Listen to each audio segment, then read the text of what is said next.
बाज़ीचा-ए-अत्फाल है दुनिया मेरे आगे, होता है शब-ओ-रोज़ तमाशा मेरे आगे। आज हम मिर्ज़ा गालिब की इस गज़ल के बारे में बातचीत करेंगे। ये गज़ल भी काफ़ी मशहूर है। मैं बार-बार मिर्ज़ा गालिब टीवी सीरियल और उसकी म्यूज़िक एल्बम का नाम लेता हूँ।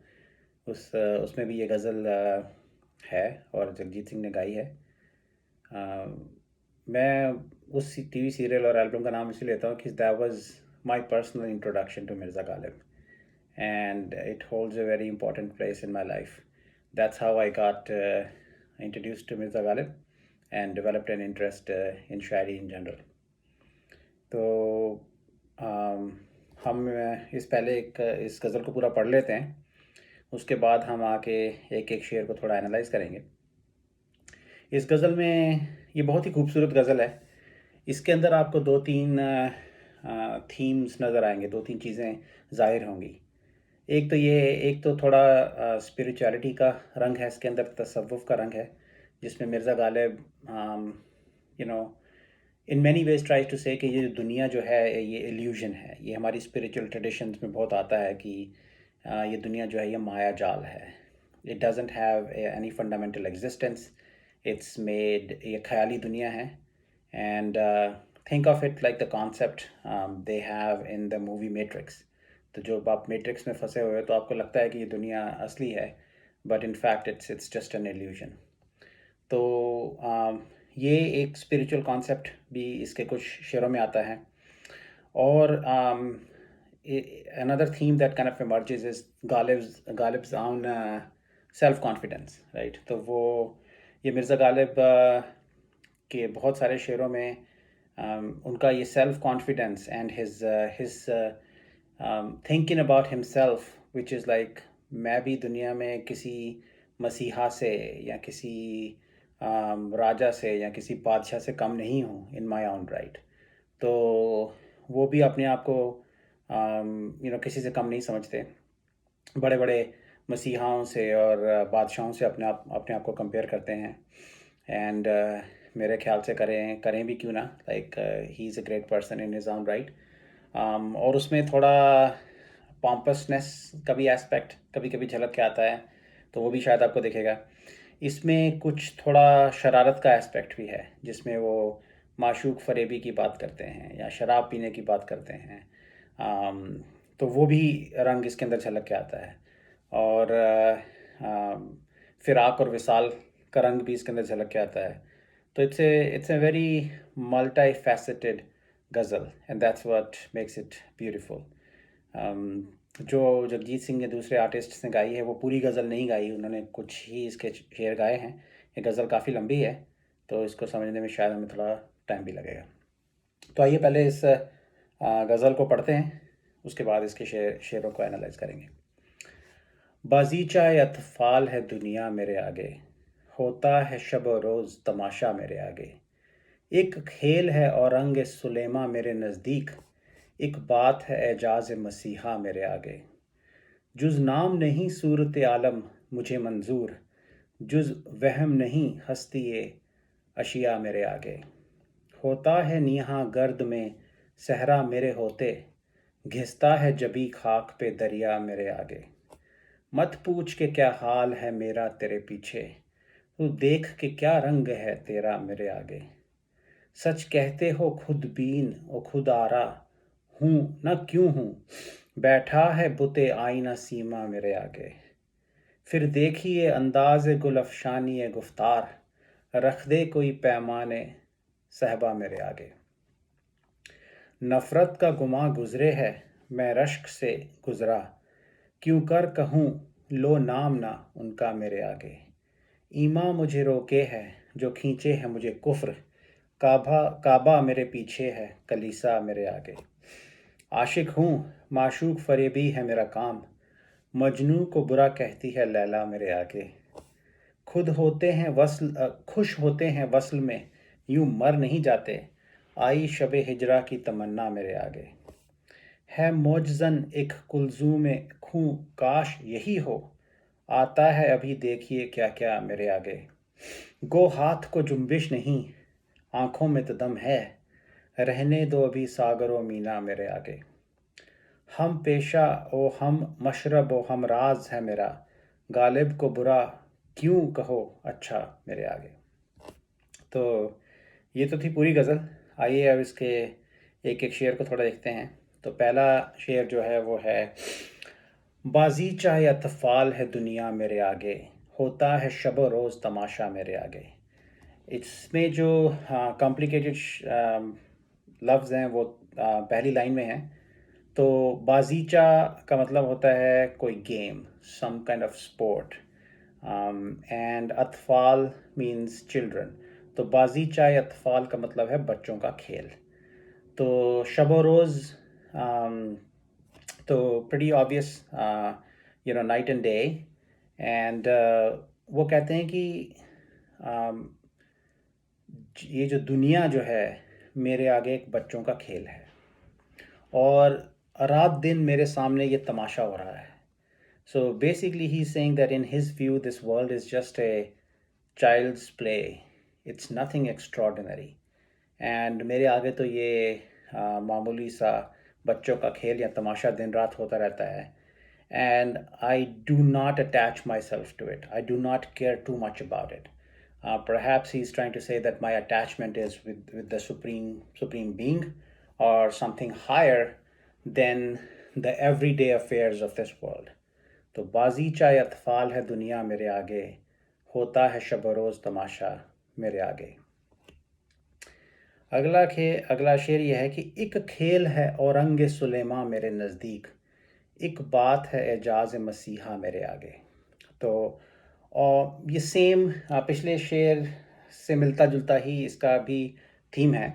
औरंग-ए-सुलैमाँ means the throne of King Solomon.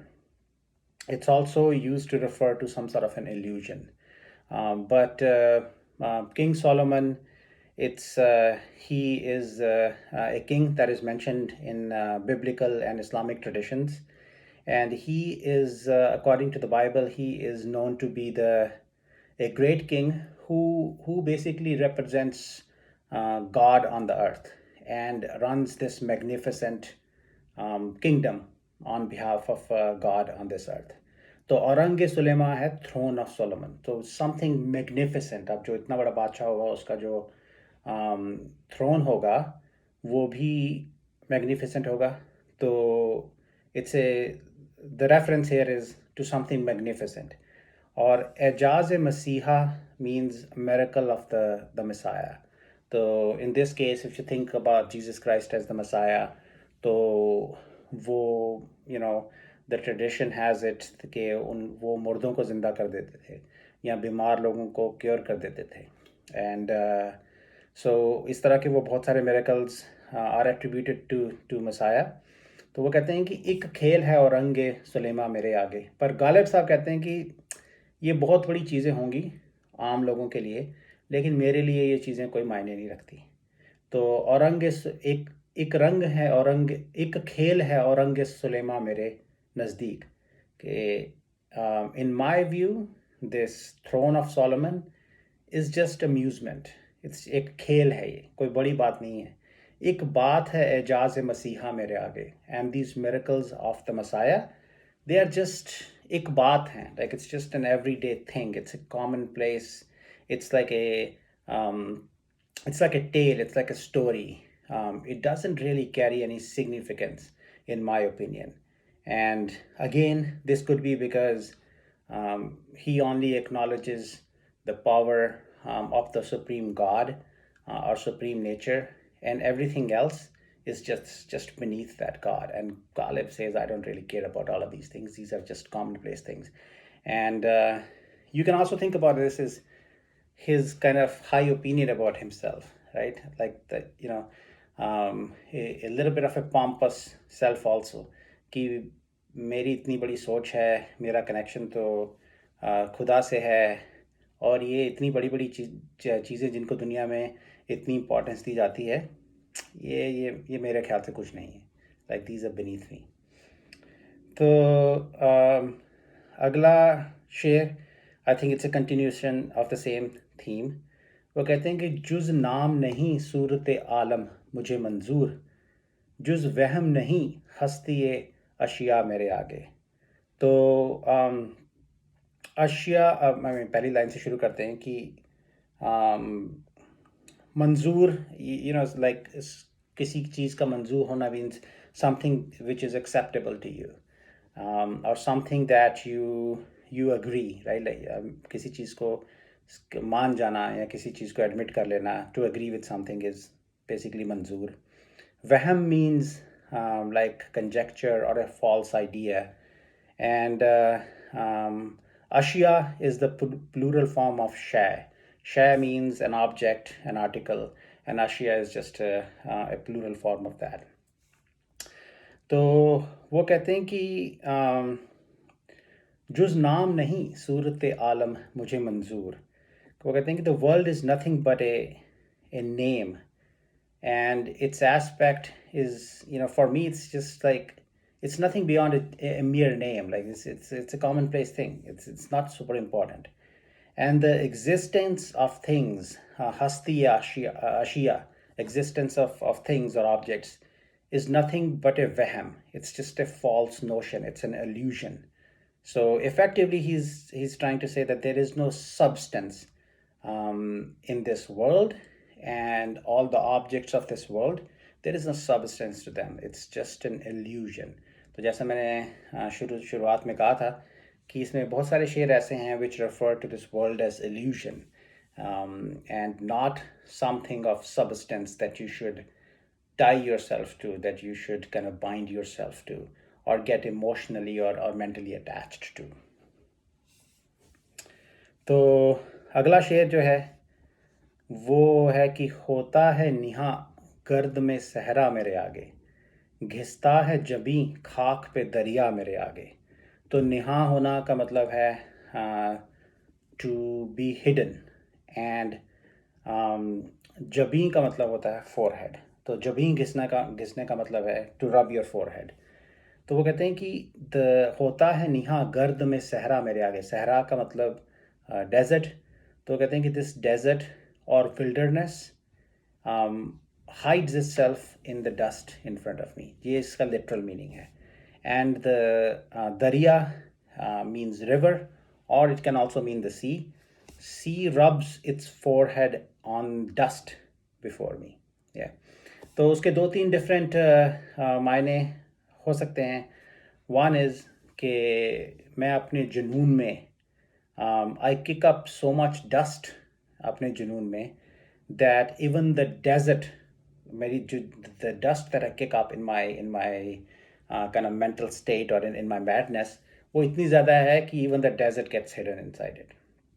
And I shed so much. So when if you think about दरिया, तो अगर आप दरिया को किसी रोने वाले के आंसुओं से कंपेयर करें, तो वो कहते हैं कि मैं इतनी शिद्दत, इतनी इंटेंसिटी से रोता हूँ कि मेरी आंखों से दरिया बह जाता है मेरे सामने, राइट? तो ये एक है एस्पेक्ट इसका. या दूसरा वो ये कहता है, ये भी एक हो सकता है कि it's just he is just trying to pretend to be pretentious और सो सेल्फ इम्पॉर्टेंट कि जो सहरा जब उनके सामने आता है वो उनको फेस ही नहीं कर पाता, और इसलिए वो अपने आप को छुपा लेता है. And then he is so important कि किसी के सामने अपना माथा घिसना is basically you are lowering yourself in status in front of that person. तो वो कहते हैं कि मेरा स्टेटस इतना ऊंचा है कि मेरे को दरिया जब देखता है तो वो भी अपना माथा मेरे सामने आके टेक देता है. तो he is just trying to be lofty, like he's like I am the supreme of the creatures. तो ये सहरा मेरे को देख के छुप जाता है, शर्म के हमारे छुप जाता है. दरिया मेरे सामने आता है तो अपना सर झुका देता है. होता है निहा गर्द में सहरा मेरे होते, घिसता है जबी खाक पे दरिया मेरे आगे. तो अगला शेर है कि मत पूछ के क्या हाल है मेरा तेरे पीछे, तू देख कि क्या रंग है तेरा मेरे आगे. तो कहते हैं कि तू मुझसे ये मत पूछ कि तेरे पीछे मेरा हाल क्या होता है. तेरे पीछे इन द सेंस कि when you are not with me, when I am separated from you. So the state of distress and sadness that I go through, what I experience, just don't ask me about that. It's just too much. I cannot explain it to you. It's just too much. वो कहते हैं, तू ये देख, तू देख के क्या रंग है तेरा मेरे आगे। अब तू इस चीज़ को ऑब्ज़र्व कर, जब मैं तेरी सेपरेशन में किस तरह के दुख सहता हूँ, उसकी परवाह मत कर। अब तू मेरे सामने है तो मेरा क्या हाल हो रहा है, इस चीज़ को ऑब्ज़र्व कर, राइट। तो इसको, अब महबूब उनके सामने हैं तो उनका क्या हाल हो रहा है, उसको आप couple of different ways interpret कर सकते हो। वन, कि वो महबूब इतना खूबसूरत है कि वो उसकी गालिब साहब जो हैं वो उसकी खूबसूरती में बस खो गए हैं, राइट।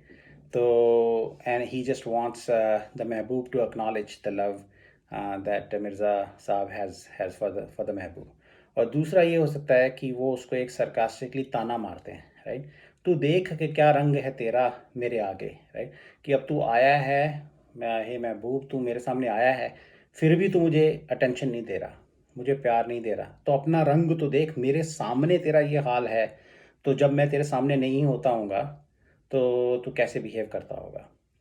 मत पूछ के क्या हाल है मेरा तेरे पीछे, तू देख के क्या रंग है तेरा मेरे आगे। कि अब तू मेरे सामने है तो तू देख मुझे कैसे ट्रीट कर रहा है। तो इसको आप एक सरकास्टिक, एक ताने के सेंस में भी इंटरप्रेट कर सकते हैं। तो अगला शेर ये है कि सच कहते हो खुद-बीन और खुद-आरा हूँ न क्यों हूँ, बैठा है but-ए-ā.ina-sīmā मेरे आगे। इसमें एक दो वर्ड हैं, उनको थोड़ा देख लेते हैं। खुद-बीन का मतलब होता है self conceited, somebody who is proud, a little bit vain, presumptuous maybe। And खुद-आरा होता है someone who is kind of decorating himself or herself, someone who's adorning or making themselves look beautiful। And आईना, तो आपको पता ही है, it's a mirror. आईना सीमा का मतलब है कि face as kind of smooth as a mirror or as bright as a mirror। I think it's more like as bright as a mirror। जैसे कि एक शीशा चमकता है, उस शीशे के जैसे चमकते फेस वाला जो कोई आदमी होगा या औरत होगी, उसको बोलेंगे कि आईना सीमा है। और एक उसका फेस इतना खूबसूरत है या इतनी उसमें चमक है कि वो एक आईने के जैसा है। तो सिचुएशन जो ये है वो ये डिस्क्राइब कर रहे हैं कि वो कहते हैं कि ये सच है कि आई एम सेल्फ रिगार्डिंग, मैं खुद बीन और खुद आ रहा हूँ, कि I am like trying to adorn myself and I am little bit self conceited. पर मैं ऐसा क्यों ना हूँ, तू जो मेरे सामने बैठा है, मेरा महबूब जो कि इतना खूबसूरत है, जिसका चेहरा जो है वो आईने की तरह चमकता है, वो इतना खूबसूरत महबूब मेरे सामने बैठा होगा, तो मेरे अंदर खुद ब खुद ये जज्बा आएगा कि मैं भी अपने आप को संवारूँ, राइट। मेरे अंदर भी फीलिंग ऑफ एक प्राइड की फीलिंग आ जाएगी, और एक जज्बा आ जाएगा कि मैं भी अपने आप को संवारूँ, अपने महबूब, इतने खूबसूरत महबूब से मैंने प्यार किया है तो मुझे भी अच्छा दिखना चाहिए। तो वो कहते हैं कि मैं क्यों ना हूँ। It's natural that when my beautiful beloved is sitting in front of me, or I am about to meet her, then I feel proud of myself, and I also adorn myself or try to make myself look good। तो अगला शेर जो है वो history ये हमको बताती है कि गालिब साहब जो हैं वो शराब पीने के बहुत शौकीन थे। और अगले शेर में वो ये कहते हैं कि फिर देखिए अंदाज़-ए-गुल-afshānī-e-guftār, रख दे कोई paimāna-e-sahbā मेरे आगे। तो अक्सर आपने सुना होगा कि यार दोस्त बात करते हैं कि महफिल में बैठ के बात करने का मज़ा तब आता है जब साथ में शराब भी रखी जाए या शराब भी पी हो उन लोगों ने। तो अंदाज़-ए-गुल-afshānī-e-guftār का मतलब ये है, इस like a flowery style of conversation, ऐसी कन्वर्सेशन कि आप बात कर रहे हों तो आपकी ज़ुबान से फूल झड़ रहे हों, फूल गिर रहे हों, राइट, गुलाब गिर रहे हों, लाइक इतनी आपका जो अंदाज़ बयां है, जिस तरह से आप कन्वर्सेशन कर रहे हैं, वो इतना सुंदर है कि उसको कंपेयर किया गया कि आपके ज़ुबान से फूल गिर रहे हैं, राइट। और पैमाना-ए-सहबा मीन्स ग्लास ऑफ वाइन। तो वो कहते हैं कि तुम मेरे सामने एक शराब का गिलास रख, राइट। उसके बाद देख मेरी the flowery style of my conversation, right. अगर तूने मुझसे मेरा अंदाज़-ए-गुफ्तार देखना है, तो the way I can have beautiful conversation, तो let me loosen up a little bit.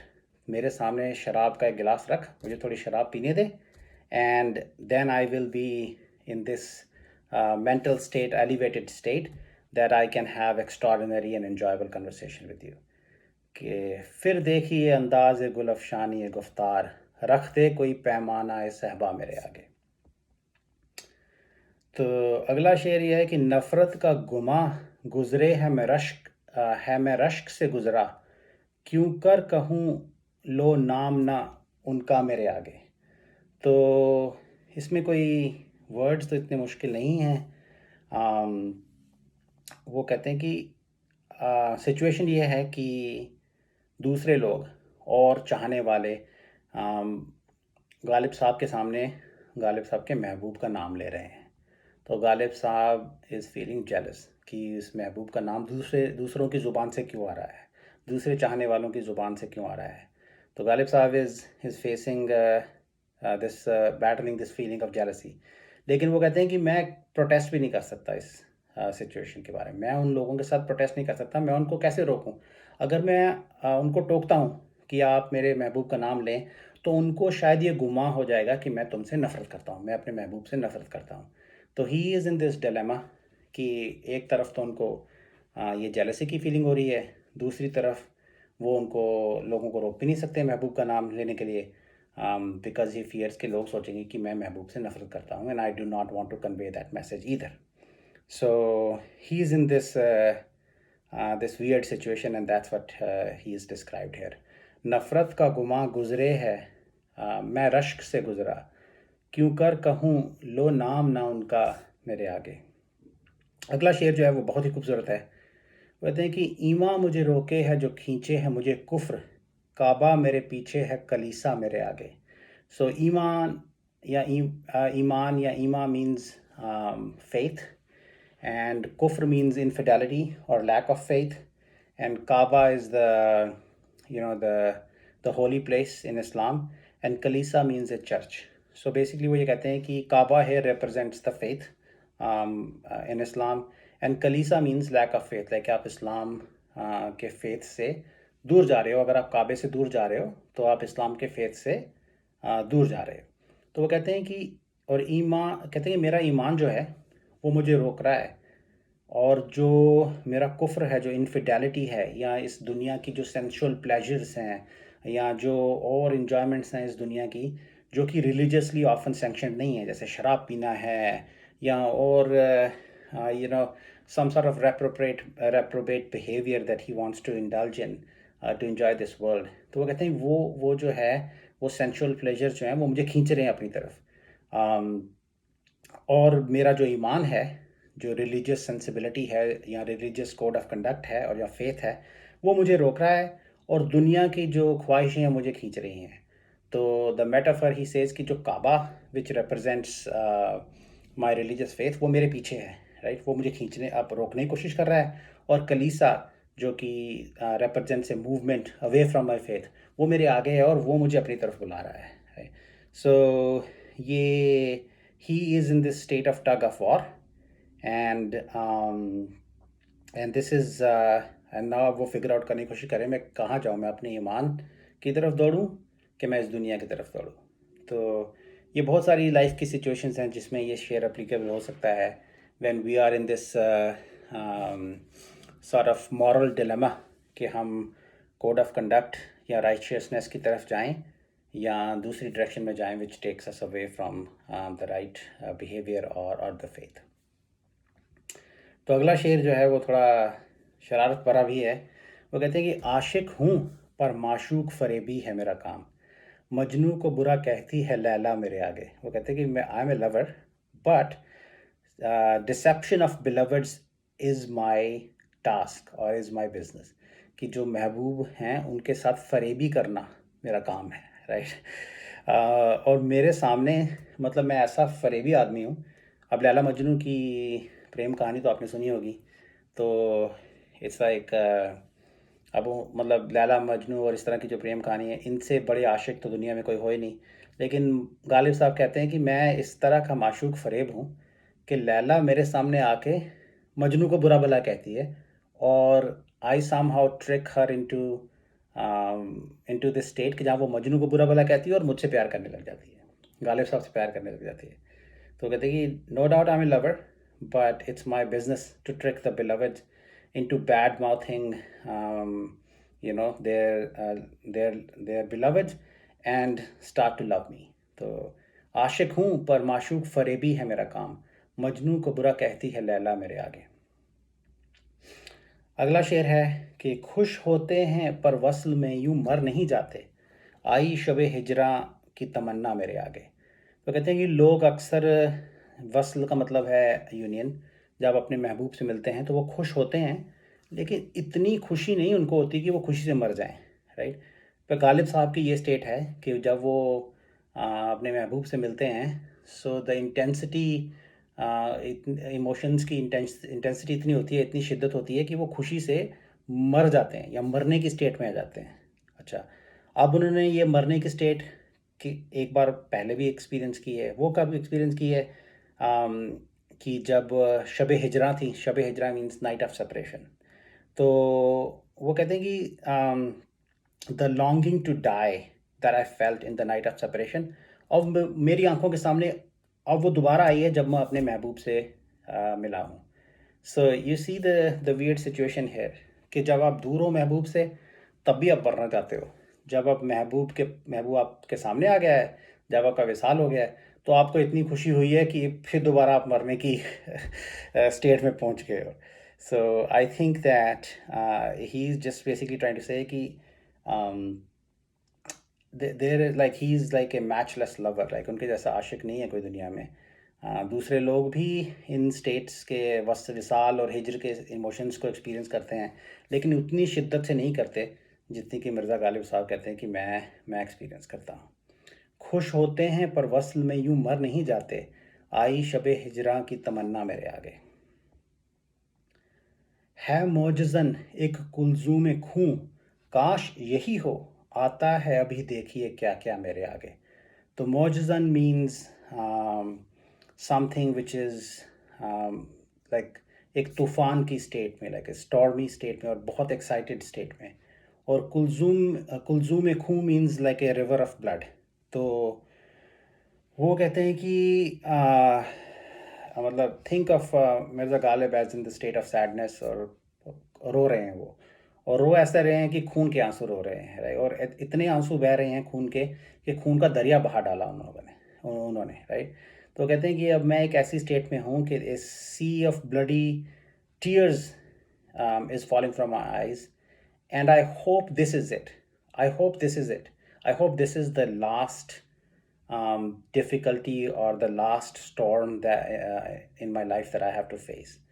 But on the other hand, he says कि who knows man, आता है अभी देखिए क्या क्या मेरे आगे, कि अभी तो मैंने ये रो रो के खून के आंसुओं का दरिया बहा दिया, और मैं होप भी ये कर रहा हूँ कि अब यही हो, बस यहाँ पे मेरी परेशानियाँ ख़त्म हो जाएं, मेरे इम्तिहान ख़त्म हो जाएं। लेकिन क्या पता, अब आगे देखिए क्या क्या मेरी ज़िंदगी में आता है, हो सकता है अभी और बहुत सारी मुश्किलों का मुझे सामना करना पड़े।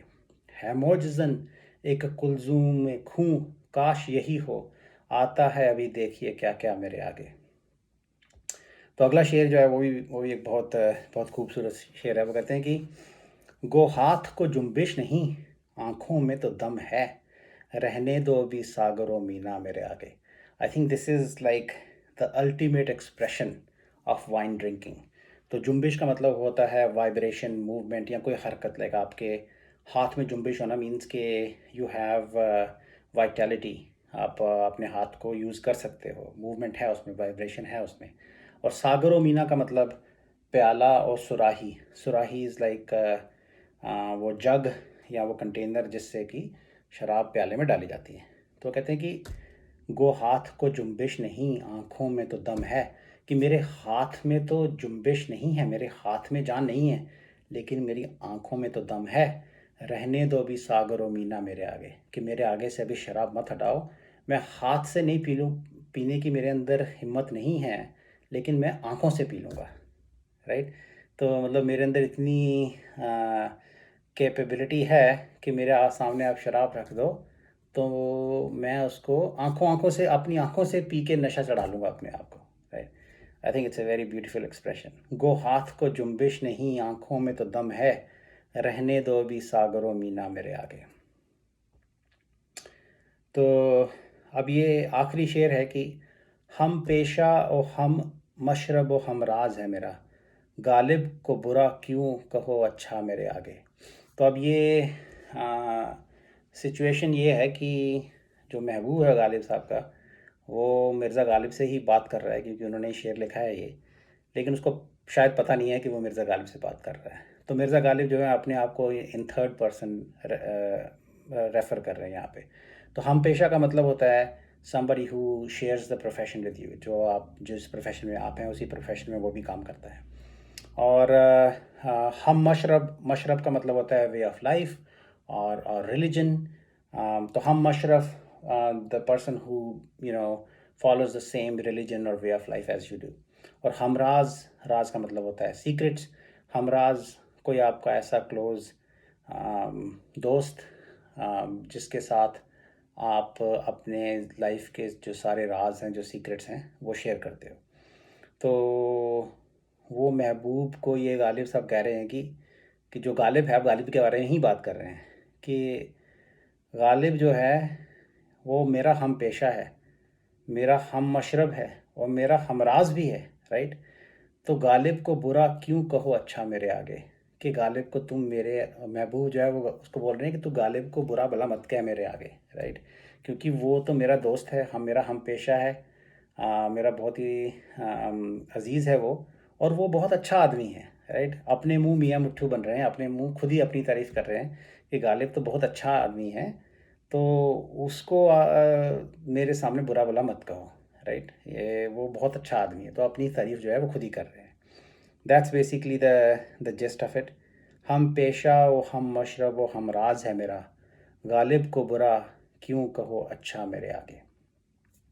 So that brings us to the end of this ghazal. I hope you enjoyed it, and I will post some links and most likely the whole text of the ghazal also in the description. And if I can find the audio version of Jagjit Singh's performance on this, I'll paste a link also. And hope you enjoy listening to it even more. Thank you very much.